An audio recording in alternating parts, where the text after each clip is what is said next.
Deputy CM Pawan Kalyan ప్రజా సమస్యల పరిష్కారంపై ప్రత్యేక దృష్టి సారించారు. విశాఖలో విజువల్లీ ఛాలెంజ్ యూత్ అసోసియేషన్ సభ్యులు పవన్ కళ్యాణ్ కలిసి తమ ఇబ్బందులను తెలిపారు. ప్రభుత్వం జారీ చేసిన జీవో నెంబర్ 2ను సవరించి రోస్టర్ పాయింట్ 6ను జనరల్ కేటగిరీకి మార్చాలని కోరారు. ఈ మార్పు వల్ల అర్హులైన అంధ పురుష అభ్యర్థులకు కూడా ఉద్యోగావకాశాలు మేలు జరుగుతుందని అసోసియేషన్ సభ్యులు వివరించారు. విభిన్న ప్రతిభావంతులకు వ్యక్తిగత రేషన్ కార్డులు మంజూరు చేస్తే ప్రభుత్వ సంక్షేమ పథకాలు సక్రమంగా అందుతాయని విజ్ఞప్తి చేశారు. సామాజిక పింఛన్ల పంపిణీలలో ఎదురవుతున్న సమస్యలను వారు పవన్ దృష్టికి తీసుకెళ్లారు. వారి సమస్యలను ఓపికగా విన్న పవన్ ఈ అంశాలన్నింటినీ కేబినెట్ సమావేశంలో ప్రస్తావించి పరిష్కార దిశగా చర్యలు తీసుకుంటారని హామీ ఇచ్చారు. విశాఖపట్నానికి చెందిన పలువురు ఆటో డ్రైవర్లు వినతి పత్రం సమర్పించారు. శ్రీశక్తి పథకం అనేది సూపర్ 6 హామీలలో భాగమని, మహిళలకు ఆర్థికంగా అండగా నిలవాలన్నదే ప్రభుత్వ ఉద్దేశమని స్పష్టం చేశారు. ఆటో డ్రైవర్లు ప్రత్యామ్నాయ ఆదాయ మార్గాలు పెంచుకునే అంశాన్ని వారు ప్రస్తావించిన ఇతర సమస్యలను కూడా మంత్రివర్గం దృష్టికి తీసుకువెళ్తారని తెలిపారు.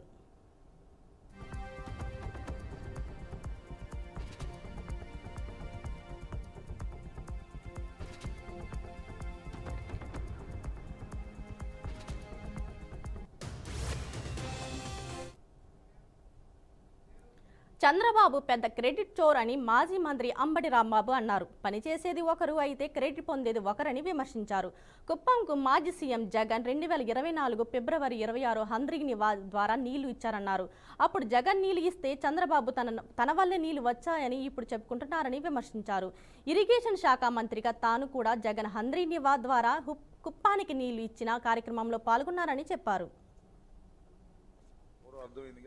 నారా చంద్రబాబు నాయుడు గారు ఈ మధ్యన సోషల్ మీడియాలో బాగా ట్రోల్ అవుతున్నారు. క్రెడిట్ చోర్ అని, అంటే క్రెడిట్ని దొంగిలించగలిగినటువంటి సమర్థవంతమైనటువంటి వ్యక్తి నారా చంద్రబాబు నాయుడు గారు. ఎందుకు ఈ సందర్భంగా చెబుతున్నానంటే, కుప్పానికి నీళ్ళు ఇచ్చాడంట చెబుతున్నాడు మొన్న చంద్రబాబు నాయుడు గారు. కుప్పానికి నీళ్లు మొన్న ఇచ్చినట్టున్నాడు, కానీ కుప్పానికి రిప్రజెంటేషన్ మాత్రం 1989 నుంచి చేస్తున్నాడు. 1989 నుంచి చేస్తున్నటువంటి నారా చంద్రబాబు నాయుడు గారు కుప్పానికి మొన్న నీళ్ళు ఇచ్చాను, ఇది చంద్రబాబు నాయుడు గారి గొప్పతనం, ఇది తెలుగుదేశం గొప్పతనం, జగన్మోహన్ రెడ్డి గారికి ఏమీ సంబంధం లేదనేటువంటి మాట మాట్లాడేటటువంటి ప్రయత్నం చేస్తున్నాడు. నేను ఈ రాష్ట్ర ప్రజలకి, మేధావులకి, తెలుగుదేశం వారికి కూడా చెప్తున్నా, ఒక మాజీ ఇరిగేషన్ మంత్రిగా చెప్తున్నా, ఒక సీనియర్ రాజకీయ నాయకుడిగా చెప్తున్నా, 2024 ఫిబ్రవరి 26వ తారీఖున జగన్మోహన్ రెడ్డి గారు కుప్పానికి హంద్రీనివా నుంచి నీళ్ళిచ్చారు. ఆ సందర్భంగా నేను కూడా ఆ నీళ్ళిచ్చే కార్యక్రమంలో CM Chandrababu deputy CM Pawan కళ్యాణ్పై మాజీ మంత్రి గుడివాడ అమర్నాథ్ మండిపడ్డారు. రాష్ట్ర ముఖ్యమంత్రి, రాష్ట్ర ఉప ముఖ్యమంత్రి 3 రోజుల నుంచి వైజాగ్లోని మకం వేశారన్నారు. 6,000 మంది కార్మికులు వైజాగ్ స్టీల్ ప్లాంట్ ప్రైవేటీకరణ వల్ల బాధపడుతుంటే వాళ్ళకి అండగా ఉండకుండా డైవర్షన్ కోసం రుషికొండలో నాటకాలు చేస్తున్నారని ఆరోపించారు. సమస్యలను పక్కదారి పట్టించేందుకు కూటమి ప్రభుత్వం రుషికొండ అంశాన్ని తెరపైకి తెచ్చిందన్నారు. చిన్నపాటి వర్షానికే కారిపోతున్న అమరావతిలోని తాత్కాలిక సచివాలయం దృష్టిది పవన్ కు కనిపించడం లేదా అని నిలదీశారు. రాష్ట్ర ముఖ్యమంత్రి గారు, రాష్ట్ర ఉప ముఖ్యమంత్రి గారు, రాష్ట్రానికి సంబంధించినటువంటి షాడో ముఖ్యమంత్రి గారు, ముగ్గురు కూడా గడిచినటువంటి 3 రోజులుగా విశాఖపట్నంలోనే మకాం వేశారు. సరే, వివిధ కార్యక్రమాల్లో వారు, ఒకరు పార్టీ కార్యక్రమంలో, ఒకరు ప్రభుత్వ కార్యక్రమాల్లో, ఒకరు సొంత కార్యక్రమాల్లో, ఇలా ఎవరికి వారు వారి కార్యక్రమాల్లో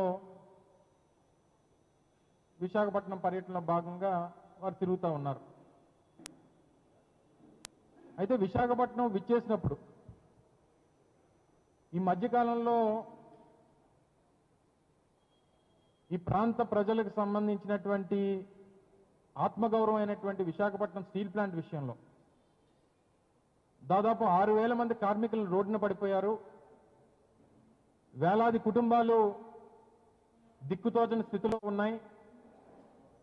మా పరిస్థితి అగమ్యగోచరంగా ఉంది అనేటువంటి స్థితిలో వేలాది కుటుంబాలు ఉన్నటువంటి ఈ పరిస్థితుల్లో ఎవరు కూడా ప్రభుత్వ పరంగా ఒక భరోసాని కానీ